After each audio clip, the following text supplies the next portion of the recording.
আসসালামু আলাইকুম দর্শক, আজকে ৮ আগস্ট শনিবার। পেঁপের বাজার দর আপনাদের জানিয়ে দেব।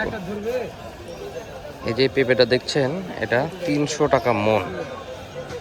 ৩০০ টাকা মন হিসেবে বিক্রি হয়ে গেল। কাঁচা পেঁপে মাত্র ৩০০। খুব খারাপ যে তা নয়, ভালো সাইজেরই পেঁপে, মাত্র ৩০০ টাকা দাম। এটা হচ্ছে পেঁপের বাজার দর, দাম খুবই কম।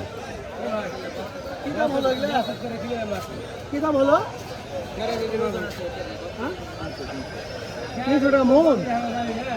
৩০০ টাকা মন, খালি ৩০০। হ্যাঁ, খালি ৩০০ টাকা মন। পেঁপের দাম, পেঁপের বাজার কি অবস্থা! তেলেওবাড়ি হাট, মান্দা, নওগাঁ। এটা নওগাঁ জেলার তেলেওবাড়ি হাট। পেঁপের আমদানি হয় মোটামুটি ভালোই, মাত্র ৩০০ টাকা মন।